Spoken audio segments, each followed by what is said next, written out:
Bonjour, je m'appelle Christine Lee, j'ai 27 ans. Je m'appelle Fatou Mendy, j'ai 37 ans. Je m'appelle Adriana Kratiuk, j'ai 39 ans.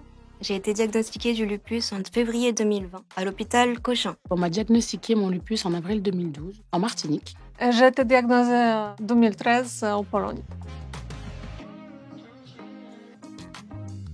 Alors j'ai eu beaucoup de mal à accepter le diagnostic. Il y a beaucoup d'effets sur notre vie en fait, parce qu'on ne comprend pas ce qui nous arrive dans un premier temps. J'avais mal aux articulations, des chevilles, aux doigts. J'avais vraiment l'impression que mon corps est brûlé en fait, de l'intérieur. Au départ, j'avais même du mal à prendre mon traitement. J'ai eu des phases où physiquement, je n'arrivais même plus à marcher, où j'étais en fauteuil. Pourtant, j'ai pas l'habitude parce que je suis plutôt quelqu'un de pétillant. Mais j'ai passé des journées où j'étais alitée et tout ce que je pouvais faire, c'était dormir et même déprimer. Ça m'est arrivé aussi. To, czyli zmienił moje życie całkowicie. 2 dni po diagnozie zapadłam w śpiączkę, a kiedy się obudziłam, postanowiłam, żeby moje życie nabrało nowego sensu. Przeprowadziłam się do Francji.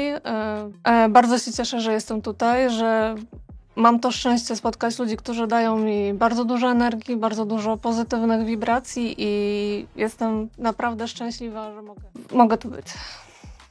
J'ai oublié aussi de prendre soin de moi dans ces moments-là. Je me suis oubliée complètement au fur et à mesure de la maladie, tout en la niant. C'est un lupus systémique aussi, que ça ne se voit pas forcément au premier abord et les gens en fait ne comprennent pas ce qui nous arrive, parce qu'on dit qu'on a mal, mais physiquement on paraît bien. Et ça touche tous les organes.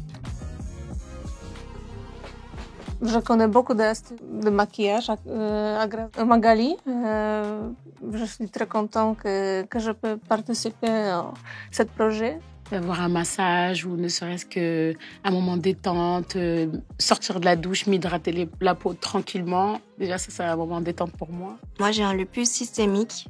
Donc ça ne se voit pas, mais il s'attaque aux organes, et notamment aux reins. Il s'attaque aussi à la peau, et ça peut créer de la sécheresse par les inflammations et par les traces qu'elle laisse, mais aussi parce que lorsqu'on a une insuffisance rénale, on manque d'eau. En ce moment, je trouve beaucoup de solutions et je vais partager cette solution avec d'autres personnes qui ont des problèmes avec des peaux.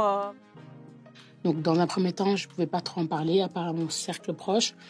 Et je me suis dit un jour, mais si j'en parle pas, comment la recherche va avancer? Comment les gens vont guérir? Parce qu'on n'a pas de traitement curatif, on n'a que des traitements pour soulager les symptômes et la douleur. Donc j'ai décidé d'en parler. C'est pour ça que je suis contente de faire cette vidéo ici avec vous. Et j'espère que ça aidera encore beaucoup de personnes.